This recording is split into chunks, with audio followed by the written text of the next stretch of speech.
contracts, what are some of the more frequent or commonplace contracts that, as an individual, independent artist, would you come into? I think the first ones, so it depends on the type of work you're recording. So when you're recording a music, so you're in a studio like this, a fancy place, a good place, you feel the good connection. You're with the producer, you're with the beat maker, you're with the studio owners, and everyone is happy and you're making music, you're drinking, you're enjoying the moment. But who owns your rights? Who owns the music? Who owns that? Things need to be set up in first, because I think the most common, let's call it like this, between brackets, mistakes, or they're based on intuition. I feel good with a person, fine, let's go, let's work. You're my bro, let's do it right now. Let's record something, and then what? Who owns it? Is it 50-50%? Is it split in somehow? It's important stuff. It's your day-to-day that needs to be written in a piece of paper. No fancy paper, no fancy pens, just basic stuff that makes a contract a contract. So both parties, signatures, object and subject, and you're done. And you'd say that's fundamental even down to Absolutely, absolutely. So, for example, when you want to acquire a phone, you want to buy a phone, you want to have, you want to be able to call someone. So you go to whatever, EE, Vodafone, and you sign a contract. It's a £10 value per month, or 15, or whatever, but it's a contract. So you engage yourself into something, right? Do you feel like does a lawyer always have to be present when you're doing these contracts? It depends. You'll hear me say it depends a lot, because it's never a yes or no. So it depends. There are some type of contracts that you can find by yourself or whatever on Google. You just type royalty splits and you find something. But is it something as specific to your case? For example, you have, let's say, a beat maker, you have a remixer, and you have yourself. On the generic contract, yeah, you can find something very specific as this, but would it fit specifically your song and what you have in mind? Probably not, because it could fit as 80%, 90%, but then again, you need the specifics put into a contract. Does it require to have a lawyer present? No, it's just, you can do it by emails, but still, is a lawyer important in the first stages? Definitely, yeah. I've got a question. Yeah. If you're doing everything yourself, like if you're producing yourself, you're engineering yourself, you're the songwriter, and then you're the actual artist that's singing the song, what would be the use of a lawyer if not for the splits and stuff? I think that's a good question, because you're seeing yourself as one person, and I'm seeing it as three. It's three individuals. It's a beat maker, it's a producer, and it's a singer. So each and every one of them is getting a cut. They happen to be, in this case, the same person. Yeah. But still, you need to place, when you're placing the royalty splits, you're placing a royalty splits generically through a beat maker and a rapper, a singer. So you need to put it. Who signs in the end? You're both. Okay, cool. Okay. But that's the specific case. Okay. Are you going to make music every day for the rest of your life by yourself? Possible.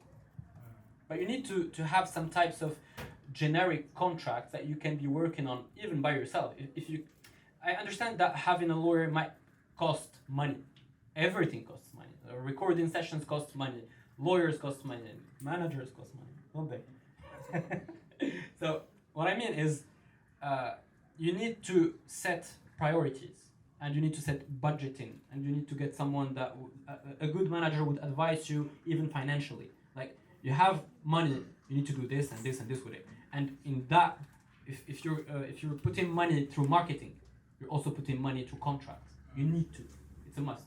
Yeah. So let's say you do, now you form this contract, whether it's with yourself or another party, Yeah. who do you submit it?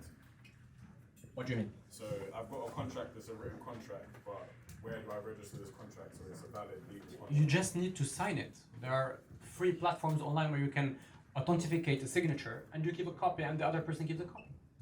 Just think about it as a screenshot on your phone. So when you're reading something that you don't like, you want to keep a screenshot in your phone. So you just take a screenshot of the conversation. It's a snapshot of what's happening in that specific moment between you two. You agreed on something. And it's just Sign. evidence of that. Yes. Would you say every session has to have a verbal contract or a contract? Yeah, verbal agreements are valid agreements still, but you need to prove it. Okay, cool. So if you want to take it up to court, they're going to be like, okay, it's a valid contract, because there are verbal contracts. It depends on the jurisdiction, let's say, the country. So if you're in the UK, it's hard to prove it. For example, if you're in France or you're in Morocco, so that's a civil law country. And yeah, a verbal contract is available, but still you need to prove it. So avoid everything, make it easy for you, and just draw first paper, name, both names, object, we're doing this and this and this, date, and sign it. That's a perfect agreement. Don't go into the complexity of, you can do it by yourself, but sorry for the term, you can fuck it up. So. Have you worked with any high profile people or on any high profile cases that we might know about? Well, I would say yes. So, for example, as I said, I come from a business and tax and finance and everything. So, yeah, I would start saying company names and you'd recognize some. But in the art industry, we just started our company back in Morocco, which is called The Agency. And the agency does it's a law firm basically that is directed to artists only. So whatever type of art you want to do and whatever type of industry you're in and territory you're in, if you have a connection to art, we can work with you. So it goes from contract, it goes from management, it goes from creating an ecosystem for the artist, for them to have a place to produce music, to have a lawyer available on speed dial, to have beat makers available for them. They don't work for us. It's just that when you come to us as an artist and you want to work, we're going to be like, okay, we have a catalog of people that you can work with. If you want to work with them, fine. If you don't want to work with them, fine. We can negotiate contracts for you with other parties. So basically that's it.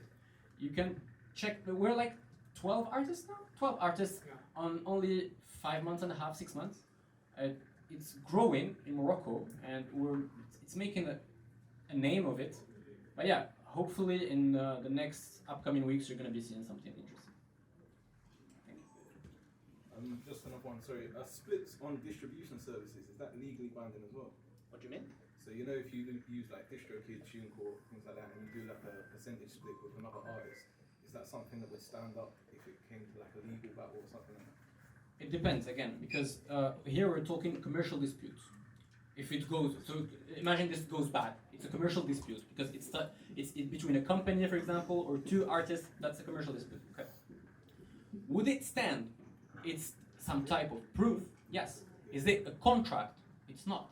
But what would prime if you draw a permit? Contract. Anything else. So in commercial disputes, anything can be taken as proof. That's basic. That's law 101, basically. And if you want to take it up to court, you need some kind of justification. Yeah. A screenshot from a conversation is proof. Can I ask one question? Yeah, please. As an independent artist, yeah, if for example I want to go studio and record a song, it's £20 an hour for the studio, yeah, and then I hire a cameraman, let's say it's £300 to record my video, you email Graham Daily, they upload the video. At what point of that procedure for an independent artist do you think a lawyer has to get involved and an independent artist has to cough out more expenses? At what point? At what point? I think I'll take the question and I put it through the agency, for example. So if you come to us, what we do is you're in-house, we do the thing for you, and we don't get paid from it. We take a percentage from your upcoming streams or whatever, because you're an independent artist, we understand the culture that you're not signing $1 million deals every day, or you're not doing production deals, or you're not doing licensing deals here and there. And you have that state of mind. We understand that state of mind, the underground state of mind. For example, myself, I come from the underground state of mind because I've been growing up listening to hip hop, to electronic underground music. So I go and dig vinyls and everything. That's the spirit I have. It's understandable. So it depends on the type of lawyers you're going to, and it depends on the type of business and the relationship you want to build with that person. But is it available in the market? Everything's available in the market, especially here, especially if, for example, for both of us, we're both Moroccans. I think that opens up a lot of opportunities for two Moroccans to meet, for example, in London, and to think big, to think representing Morocco and representing the country you're in. So when does a lawyer need to happen? I think from the start. I think it's three parallel things need to happen: artist, manager, and a lawyer. They go all together. Yeah. So just to expand on that question, so like if you was to record in the studio pays is £20 an hour. Yeah. Does the studio have any like ownership of the music? It depends. Again, it depends on the type of agreement you have with that studio. So, are we talking first stages? Are we talking mastering? Are we talking? It's Yeah. we're talking IP there. So it's intellectual property. So what I would say is it's owned between the artist and his label. That's why you pay for the studio. Yes. So when you pay for the studio, get your receipts. Right. If you're going to a studio and you have like a very good relationship with them, I don't think they're gonna be taking £20 an hour, £50 an hour every time from you. You have like some sort of agreement with them. That's a written agreement. That's another contract. So you have an agreement with them, and you make it easier for you. The price is lower. So as an independent artist, also you can manage finance in that way. So contracts help you out in a sort of way. One more question, and we go. I've done research, yeah, and in research I found out that, say for example, I'm an engineer, I'm an artist, and say for example I record myself, initially I own my masters, yeah? So say now I go to a studio like I've come here and I've recorded, does that mean they now own my masters or what? Like how does that? No, they don't own your masters. So initially I own my own masters. Yes, the masters are owned by the artist and his label. Okay. Yeah. I have one last song. So if I'm a producer, and if I sample the song for like the 80s, Yeah. and the song is pretty famous, and I want to drop it, should I contact a lawyer or I can drop it like this? Eventually, you need to contact the artist, the one that dropped it in the 80s, or whoever owns the copyright of that song. So it could be a label was bought from by another label and transferred to a collectionist, whatever.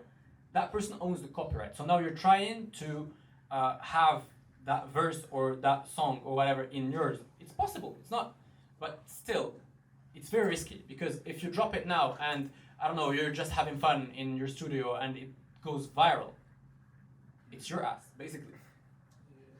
You need authorizations from those people. Alright, my bro. That was sick, man. Yeah. Very exciting, man. Appreciate it, man. You know what? It's bacon in here, isn't it? So I think let's just crack on. Respect the studio.